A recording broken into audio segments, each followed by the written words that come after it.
This week settled into a rhythm. At first, I recorded another episode of Rune Reflections, and I interviewed the founder of Paint Memphis for Third Shift Creative. That'll be out later this year.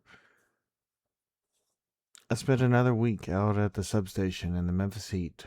I worked on more Xenos and other paintings, and I had my Sunday sushi. That's how Sunday started the week off. Nothing about this week really stood out, though. But somewhere in the middle of that, I realized something.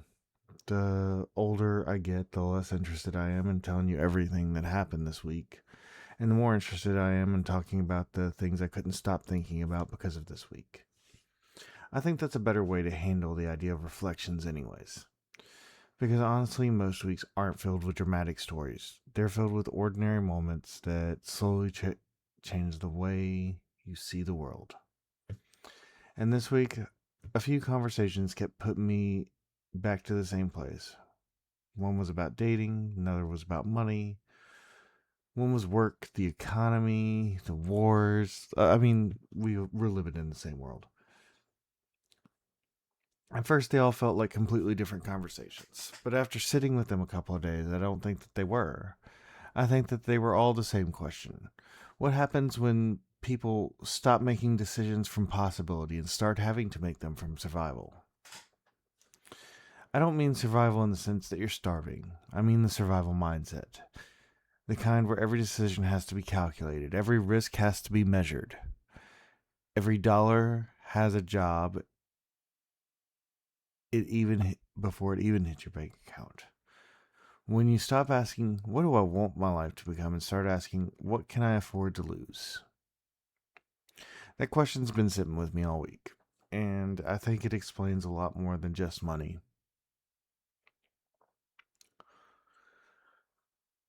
I don't think money changes what you can buy. I think it changes the kinds of dreams you're willing to have. Like, personally, I'm almost 40. I work in construction, I make art, I drive Lyft. I do a lot of stuff to make money. And it seems like that's all I do. I forget that I have friends. I forget that I can enjoy my stuff. I forget to relax. And I'm not reckless. I don't go out and just go crazy and splurge and all that. But like the thought of being able to own a house or get married, or hell, even possibly even having children in the future seems so impossible. It seems irresponsible to even fucking dream about it. Because even if you want the things, you can't afford them. Now, there's going to be people out there that say, "Oh, well, just pull yourself up." I've worked 3 fucking jobs. I work 3 jobs. I work over 100 hours a week. And I'm still kind of stuck in the situation I was stuck in 20 years ago. And I've had chances where I tried to escape and it didn't work out. That happens. But it feels irresponsible to even dream about leaving. It feels irresponsible to try to even fucking date at this point because, going out to eat on your own is like $30 nowadays. Hell, if you take someone else out, it's $100.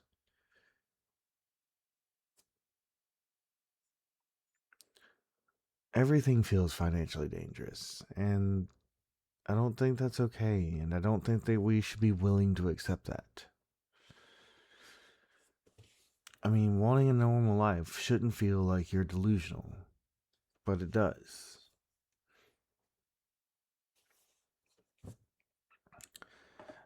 And I mean, I've gone and I've worked. I've been extremely tired. Like, tired to the point of I fell asleep in the driveway trying to go in the house.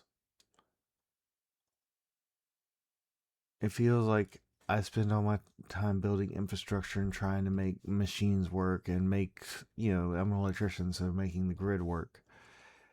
And I thought of it like there's a couple of classes in society.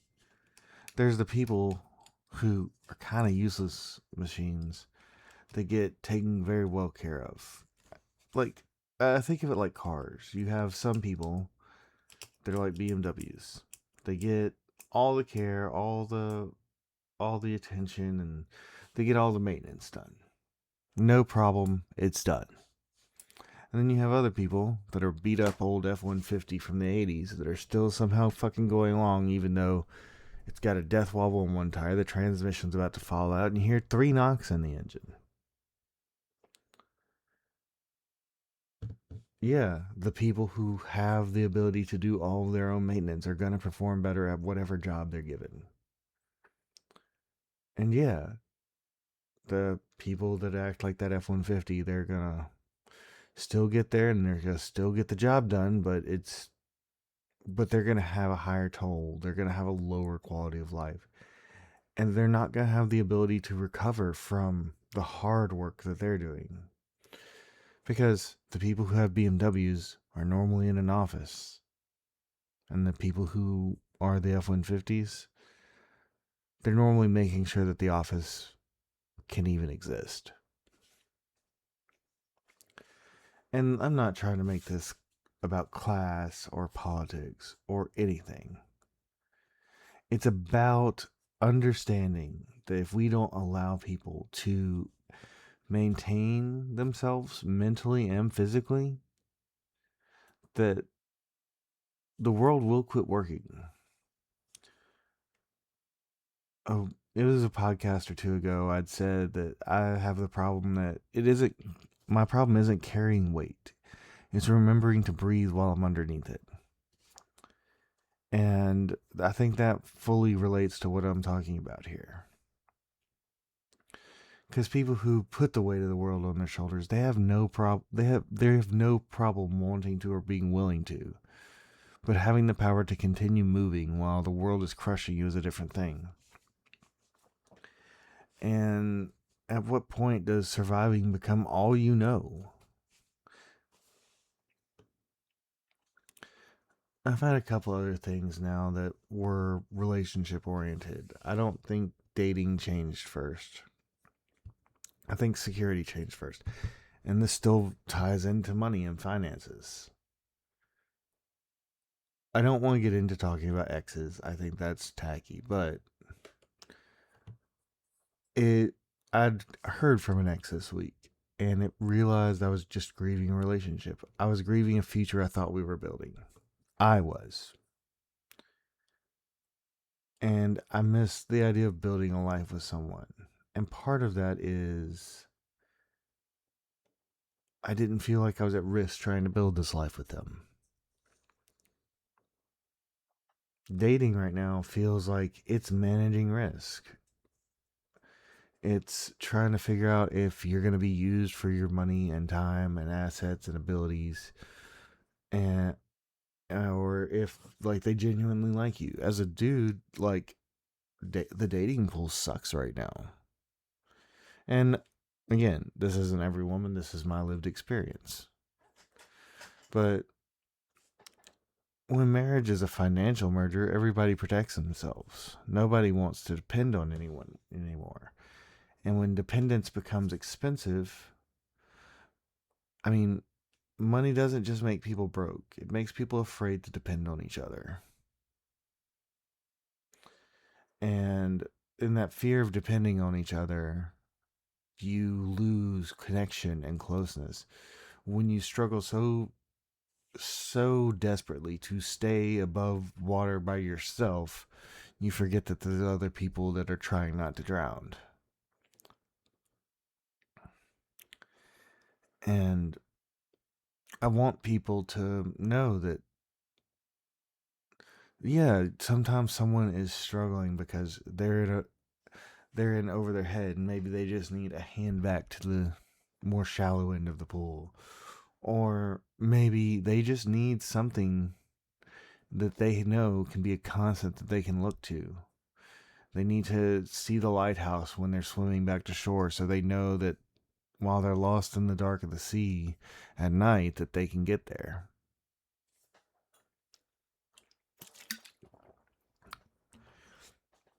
Now, there's some other things that are going on right now. I mean, we have stuff going on in this world that, I'm an American, so the politics in this country are extremely divisive. The economy is nonsensical with the price of housing and a lot of other things. We're still fighting a war in Iran for some reason. There is stupid inflation. There's corporate decisions that fuck us at every turn. Whatever. I'm not trying to argue it. I'm just trying to observe these things that are happening, and I'm tired of living through once in a fucking lifetime events every other fucking month. One thing I've noticed is how much adulthood feels like carrying outcomes you've never fucking picked. Like, again, not being political, I didn't vote for Trump, but the shit he's gotten us into recently, I didn't vote for this. I didn't want this, and I'm stuck with it. I didn't, and I think there's a lot of people feeling that way right now. But I also got to observe, I also got to understand that the world doesn't just revolve around me. I mean, I had a lot going on this past couple of days or past week, right? Aside from work and all that, I had a friend who overdosed and stroked, and that was rough. Then, you know, I was I was at work. I was doing a market which got rained out and damn near cost me a lot of money uh in merchandise and stuff that I need to have because I can't afford to replace all of it at once. I mean, I've been looking at interest rates at the thought of buying a house, and it's just like, when is it going to get back to something that's affordable? I mean, I'm constantly having to adapt to situations that I never chose or voted on or created or had any say in how they were fucking turning out, but I still had to fucking be there and, adapt to it. And it's frustrating. I'm tired of carrying those outcomes I didn't pick.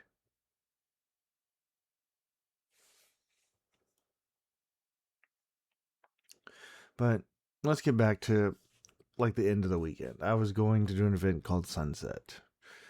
It was really cool. I met the guy. Like, it simple $50 vendor fee. Usually a slam dunk. I'm gonna make money on a $50 vendor fee unless the event gets canceled, which it did. And I can't be mad at that. Like, I got there, I got my tent up, and I started setting my table up, and I couldn't see across the street. It was raining so hard. Well, we were outdoors. The DJ and production companies might have lost some of their expensive fucking speakers and screens and equipment and stuff. But we're going to hope that they didn't. I mean, we tried to get everything unplugged and tarped before it got real bad. Nobody won. Hell, sometimes you just fucking lose. And you just gotta charge it to the game. And charge it to the game was something my ex had said a lot when she had a bad night at work. It was, you go in, you do your time, and you barely made the gas money to get back and forth. It happens in the service industry, so I understood it. And she had a lot of this kind of weird wisdom that she'd accumulated through just bad luck sometimes. But I mean, for me, it was a bad night. I got soaking wet. The thing that irritated me most, I think, was my socks were wet while I was packing up, and just hearing that squish in my shoes. Oh, if I could hate that.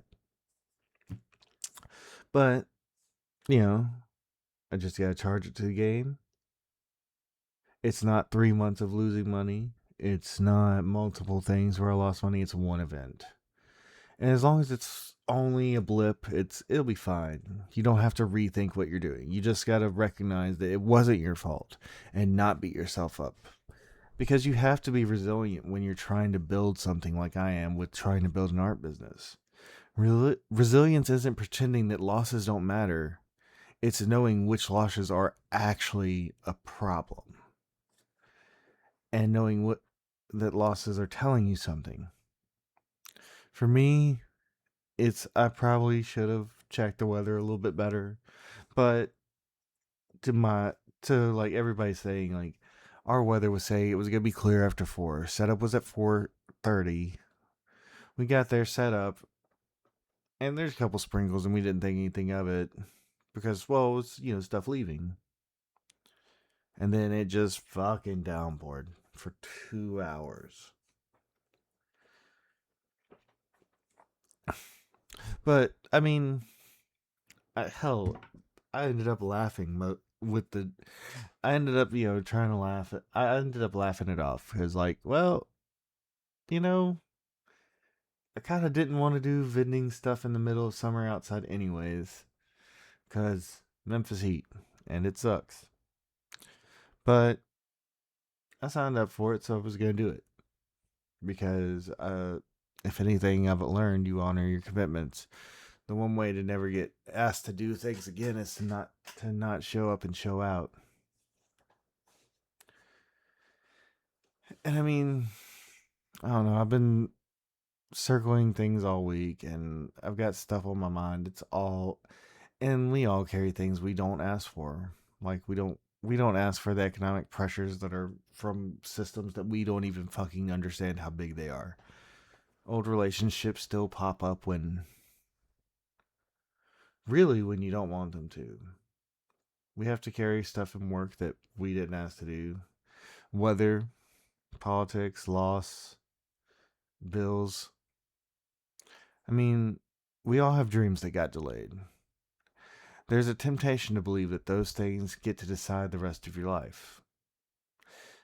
And in some cases, they might, you're not going to be an NBA star if you get paralyzed from a car wreck. But in most cases, I don't think that the things that your dreams that get delayed get to influence the rest of your life.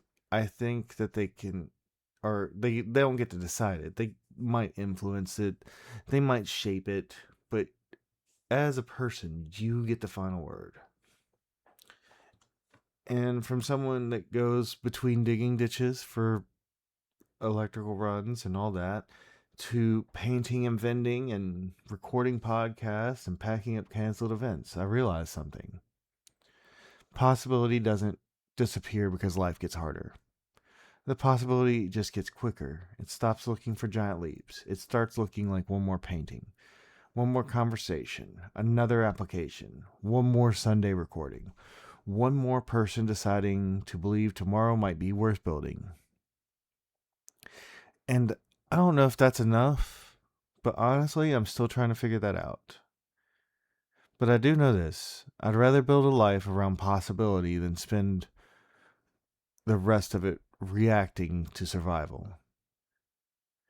And I think that we should all think about that.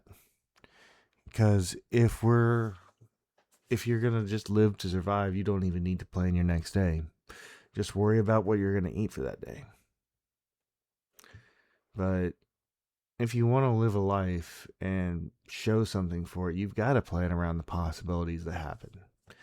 You've got to make plans and be okay when they fail and figure out how to adapt and change. I mean, the entrepreneurs call it pivot culture. I think that's I think pivoting so much is fucking dumb. You need to have a plan and stick to it. Because, you stick to the plan, even if you have to add extra steps to get to the final result. You stick to the fucking plan.